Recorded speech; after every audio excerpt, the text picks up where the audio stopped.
네, 예수를 믿는 우리들은 기본적으로 예수 그리스도의 증인입니다.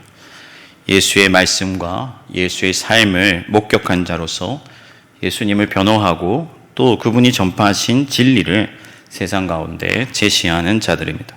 그래서 베드로는 침묵하라는 세상의 요구에 대해서 내가 보고 들은 것을 말하지 않을 수 없다, 그렇게 고백했던 것이죠. 그는 보고 들었던 증인이었기 때문에 침묵할 수가 없었습니다. 이처럼 우리는 살아가면서 어떤 사람들이 아니라고 하는 것을 맞다고 하고, 어떤 사람들이 맞는다 하는 것을, 맞다 하는 것을 아니라고 해야 합니다. 어떤 사람들이 없다고 하는 것을 있다고 하고, 또 있다고 하는 것을 없다고 해야 해요. 예수님께서 바로 이런 삶을 살다가 가셨습니다. 그분은 사두개인들과 바리새인들, 곧 당대의 기준이 되는 그런 문화를 이끌고 가치관을 형성하는 그런 사람들과 대척하는 삶을 사셨습니다. 그런 사람들과 대척점에서 계속해서 갈등하셨어요. 왜냐하면 예수 그리스도께서 하나님을 대적하는 이 세상 가운데 하나님의 증인으로 오셨기 때문에 그렇습니다.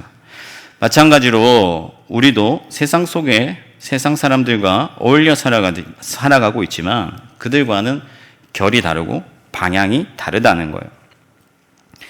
역행하고 반대하고 거슬러 올라가야 됩니다. 만약 우리 중에 누군가가 나는 세상에 사는 동안에 전혀 불편을 느끼지 못하고 아무런 어려움도 없고 또 아무런 갈등도 없다, 세상 사람들과 혹은 세상 문화와 혹은 세상의 가치관과 어떤 충돌도 일으키지 않는다고 한다면 그는 예수의 증인이 아닐 수가 있습니다. 왜 그러냐면은 이 세상의 공중의 권세가 아직도 남아있고, 그래서 이 세상이 하나님을 반대하기 때문에, 예수가 그리스도라는 사실을 반대하기 때문에 그렇습니다.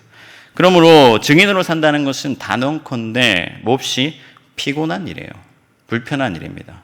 손해를 감수해야 돼요. 심지어 어떤 경우에는요, 자기의 전부를 내려놓아야 돼요. 여러분들 다 잘 아시는 주기철 목사님, 신사에 참배하라고 했을 때 왜 참배하지 않았습니까? 만약 신사에 절하게 된다면은 온 천하 가운데 유일하신 주 예수 그리스도를 거부하는 것이기 때문에 그렇습니다. 주기철 목사님은 예수가 그리스도다, 예수만이 유일한 주이시라는 사실을 목격한 사람으로서 그 사실을 증거해야 되기 때문에, 그 사실의 증인이기 때문에 예수가 유일한 그리스도라는 사실을 몸소 증거했던 것입니다. 그렇습니다. 세상은 겁박하고 때로는 회유하면서 때로는 폭력을 쓰면서 때로는 우리의 눈과 귀와 마음을 사로잡는 것들로 우리를 유혹하면서 우리가 증인으로서 살아가지 못하게 만든다는 거예요. 예를 들어서 살인하는 장면, 어떤 사람이 다른 사람의 목숨을 빼앗는 장면을 목격한 사람이 있다고 가정할 때 그 사람이 이제 재판에 나가야 되는데, 재판에 나가서 증언해야 되는데 그 살인한 사람이 만약 네가 증언하면 내가 반드시 보복하겠다, 네 목숨을 반드시 빼앗겠다 협박할 수도 있고, 혹은 만약 네가 침묵하면 내가 큰 돈으로 너에게 보상하겠다, 그렇게 그 사람을 회유할 수 있겠죠. 그러면 그 사람은 두려워서나 혹은 나의 유익을 위해서 증거하기를 거부할 수 있다는 거예요. 우리가 예수의 증인이 되는 과정도 마찬가지예요. 예수 그리스도를 부인하거나 예수에 대하여 침묵하는 것이 우리의 삶을 더 편안하게 하고 더 유익하게 만들 수가 있습니다. 그래서 어떤 사람들은 예수의 증인으로 살기를 때때로 거부해요. 특히나 요즘같이 교회 다니는 사람들, 예수 믿는 사람들이 단체로 욕을 먹고 또 오명을 쓴 이런 시대에 살아가는 우리들은 종종 예수 그리스도를 부끄러워하거나 예수 그리스도의 증인으로 살기를 거부할 수가 있습니다. 그러면 여러분, 이토록 예수를 증언하기 힘든 세상 속에서 살아가면서 어떻게 하면 우리가 끝까지 예수 그리스도를 믿고 따르고 그분을 증거할 수 있느냐, 그분의 증인으로 살아갈 수 있느냐 하는 거예요. 우리에게는 권능이 필요하다는 거예요. 우리에게는 능력이 있어야 된다. 세상을 이기는 힘이 있어야 된다는 거예요. 세상을 반대하는 그런 담력이 있어야 되고, 모든 사람이 예라고 할 때 아니라고 하는 용기가 필요하다는 거예요. 에너지가 필요해요.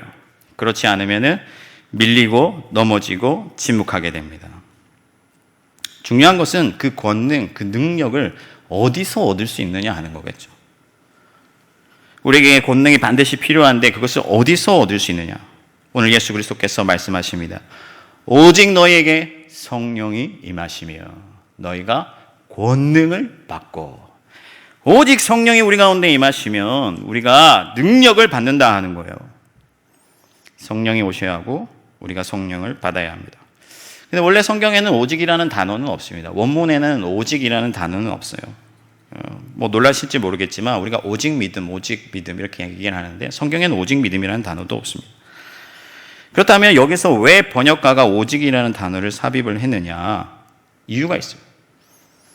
예수님이 권능을 받는 유일한 대안으로서 오직 성령을 말씀하셨기 때문에 그렇습니다. 본래 단어에는 그러나로 시작을 해요. 제자들이 하나님의 나라를 회복하심이 지금입니까? 하고 예수 그리스도께 물었다는 거예요. 그러나 예수님은 그때와 그 시는 아버지께 달린 것이고 너희의 영역이 아니다 하시면서, 그러나 다만 성령이 오시면 너희가 권능을 받고 너희는 온 유대와 사마리아 땅 끝까지 이르러 내 증인이 되리라, 그렇게 말씀하시죠. 초점이 어디 있냐면은 성령에 있다는 거예요. 그때와 그 시가 어디에 있느냐, 또 그 밖의 것들은 우리의 관심사가 아니다 하는 거예요. 성령이 오셔야 된다 하는 거예요. 베드로도 원래는 예수를 3번이나 부인하는 자였습니다. 그러나 성령을 받고 난 이후에는 목숨을 위협당해도 당당히 예수의 이름을 증거하는 자가 되었다 하는 겁니다. 그렇다면 우리의 관심은 이제 어떻게 성령을 받을 수 있는가, 거기에 가게 되어 있어요. 제자들은 어떻게 성령을 받았습니까? 예수님이 말씀하신 대로 성령을 사모하며 기다렸습니다. 제자들은 다락방에 모여서 성령을 구했습니다. 그때 성령께서 강력한 역사와 함께 그들 가운데 임하셨어요. 그러면 오늘도 우리가 다시 성령의 오심을 기다리면서 이 밤 이 자리에서 성령을 사모하면서 성령의 임하심을 요구해야 되는가? 어떤 특별한 신앙의 변곡점을 맞이하는 그런 성령을 다시 받아야 하는가? 그렇지 않습니다, 여러분. 한국교회는 한때 오순절 어떤 계통의 주장이 들어와서 이미 예수 그리스도를 믿고 난 이후에도 특별한 어떤 능력을 발휘하게 되는 어떤 신앙의 변곡점을 맞이하는 새로운 성령을 받아야 된다, 그렇게 가르치는 것이 유행을 한 적이 있어요. 그래서 그 기준으로 방언을 제시하게 됐습니다. 방언을 받으면 2차적인 어떤 성령을 받았다, 이렇게 주장하던 때가 있었어요. 물론 지금도 그런 사람들이 있습니다. 그러나 여러분, 오순절 사도행전 1장 또 이후에 오순절 성령이 임하시는 그 역사는 온 세계 온 세대 가운데 단 한 차례 있는 하나님의 어떤 계시적인 측면이 있다는 거예요. 무슨 말이냐면은 종말에 하나님께서 약속하신 그 성령이 하나님의 때에 하나님의 나라와 함께 임할 그 성령이 이제 우리 가운데 오셨다는 것을 증거하는 일종의 퍼포먼스, 그러니까 계시적인 차원에서 하나님께서 그 역사를 우리 가운데 일으켜 주신 것이지, 계속해서 신자의 삶 가운데서 오순절 성령이 다시 임하셔야 되는 것은 아니다 하는 거예요. 바울은 이 점을 분명하게 했습니다. 먼저 누구든지 성령이 아니면 예수를 그리스도라 고백할 수 없다, 그렇게 말했어요. 그러니까 여러분들 가운데 예수를 나의 주로 그리스도로 고백하는 자들은 이미 성령을 받았다 하는 거예요. 여러분들의 신앙의 모양이 어떠하든지 어떤 다른 사람들과 비교해서 내 신앙 상태가 어떻든지 상관없이 예수를 나의 구주로 참되게 고백하는 자들은 이미 성령을 받았다 하는 거예요. 그리고 바울은 자기의 어떤 특별한 은사와 능력을 자랑하는 고린도 교회에게 우리가 다 하나의 성령을 받았다, 그렇게 말씀하고 있습니다. 무슨 말입니까? 더 나은 성령, 더 파워풀한 성령, 더 특별한 성령은 없다 하는 거예요. 우리 모두가 동일한 성령을 받았다, 그 성령과 함께 권능을 함께 받았다 하는 겁니다. 만약 우리 중에 누군가가 거듭나는 성령, 중생하는 성령과 능력을 발휘하는 어떤 가시적인 기적을 일으키는 그런 성령을 구분한다면 바울의 주장을 정면으로 반박하는 것입니다. 바울은 분명하게 우리 모두가 하나의 성령을 하나님 안에서 하나의 증표로 받았다고 말씀하고 있습니다. 오순절에 성령이 임하신 이후에 성령께서는 지금까지 우리 가운데, 세계 가운데, 교회 가운데 계시면서 신자들을 거듭나게 하시고 또 그들 가운데 역사하시고 그들을 변화시키고 일으켜가고 계십니다. 그렇다면 다시 원점으로 돌아와서 이런 오해에서 벗어나서 어떻게 해야 우리가 성령의 권능을 받을 수 있을까? 이미 성령을 우리가 받았고 권능이 우리에게 있다면은 어떻게 해야 될까? 바울은 성령의 충만을 받으라, 그렇게 말씀하고 있는 거예요. 그래서 우리의 초점은 성령을 받은 자들은 성령의 충만으로 나아가야 한다는 거예요. 모두가 성령을 받았지만 모두가 성령으로 충만한 것은 아니다 하는 것입니다. 오순절파가 말하는 성령의 2차 세례와 성령의 충만이 어떻게 다른가, 그렇게 생각할 수가 있겠죠. 성령의 충만을 받으라고 하니까 이것은 본질적으로 달라요.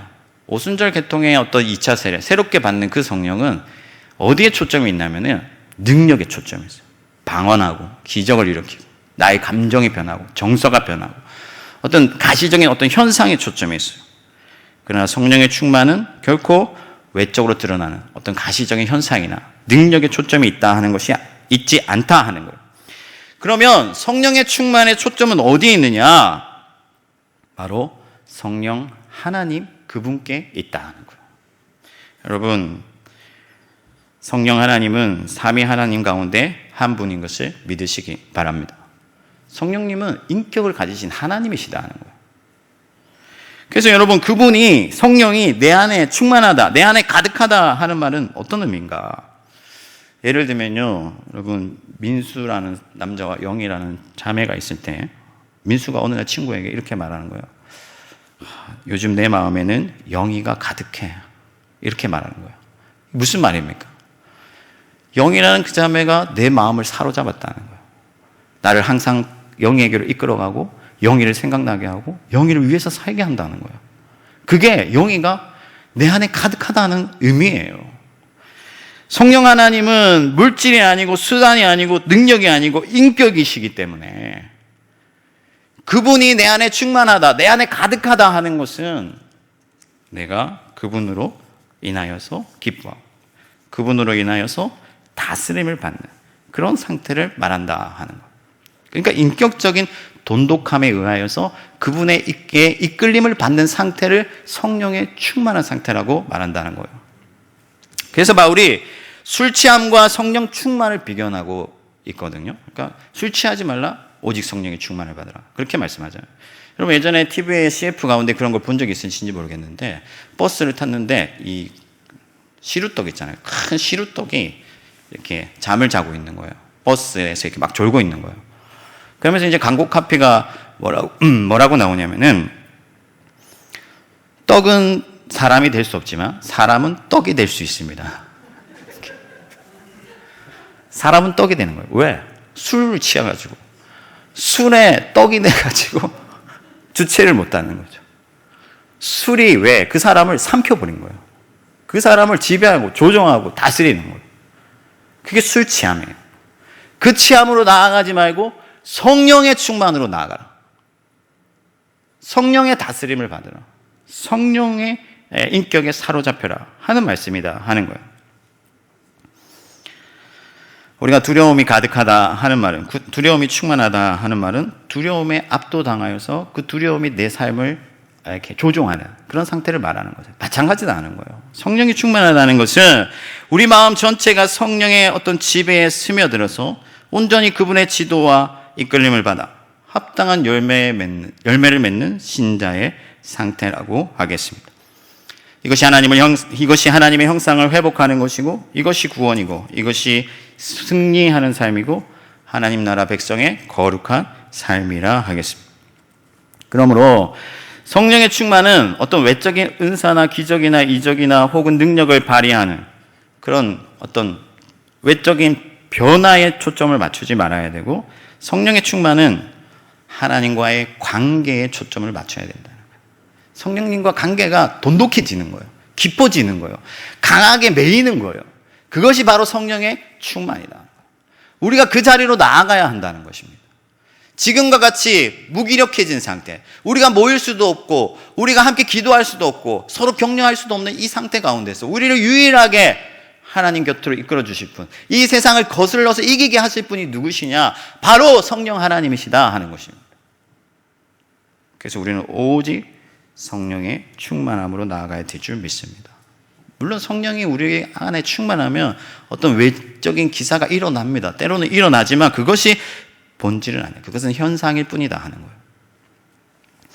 그러므로 성령의 충만의 키워드를 제가 3가지로 간단하게 정리해서 말씀드리겠습니다. 첫 번째는 예수 그리스도입니다. 성령의 충만은 예수 그리스도로 나아갑니다. 왜?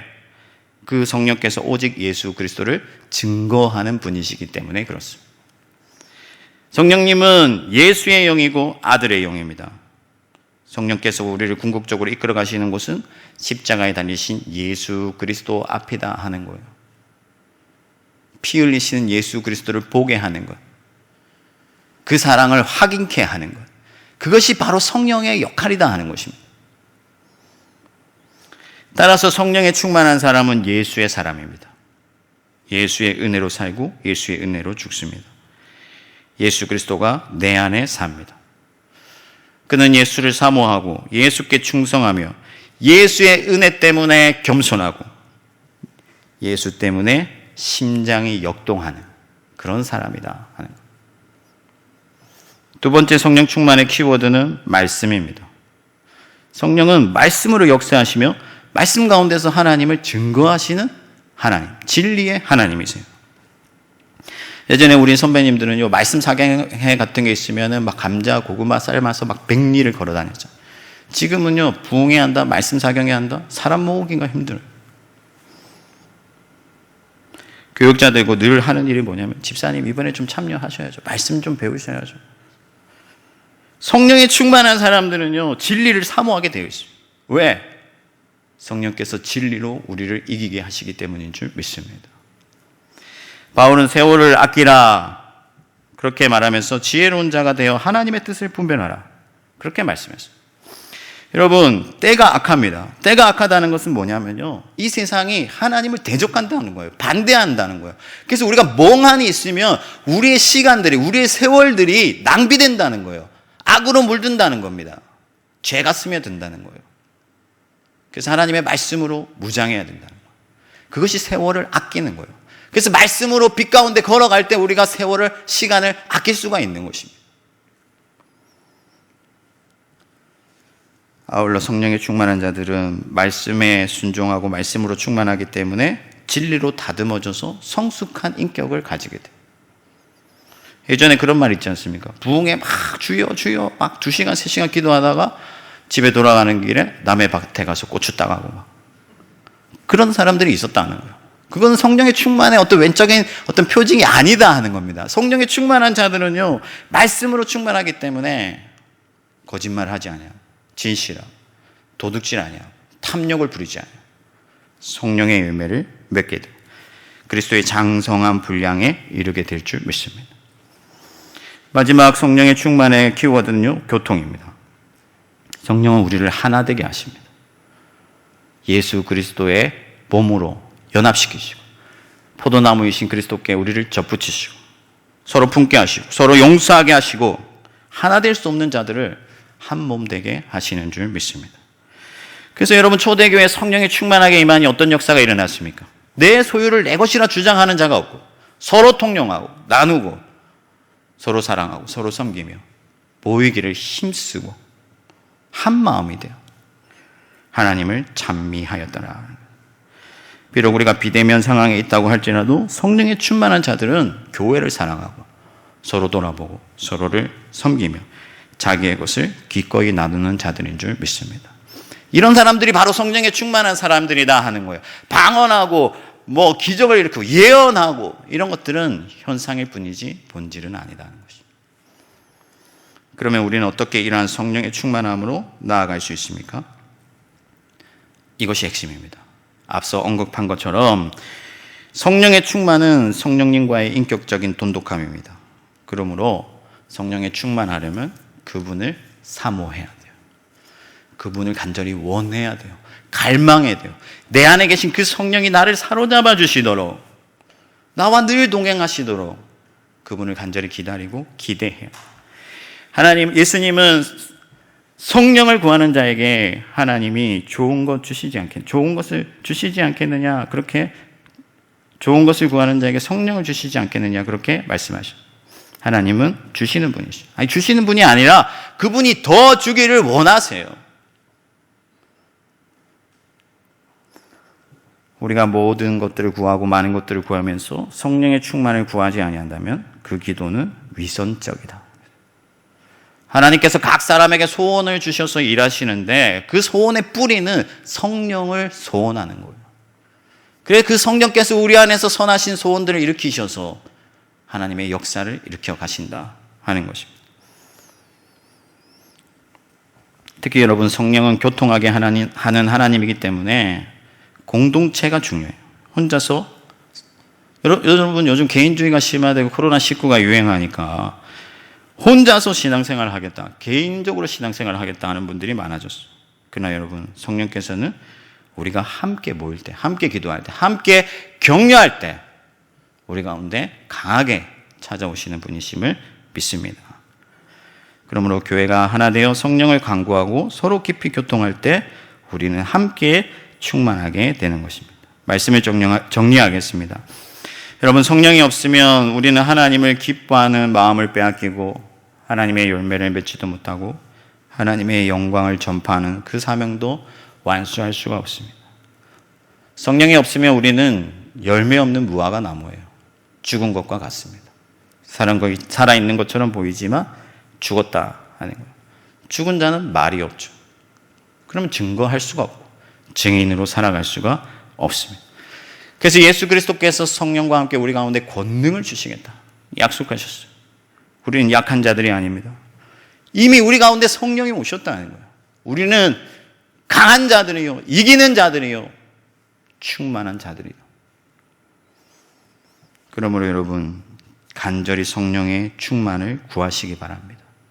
살아나게 하시고 이기게 하시고 반대하게 하시고 거슬러 오르게 하시는 그 성령을 충만히 구하시고, 어떤 강한 태풍과 같은 세상의 반대에도 불구하고 예수 그리스도를 증거하는 참 증인으로 살아가는 저와 여러분들이 될 수 있기를 주님의 이름으로 축원합니다.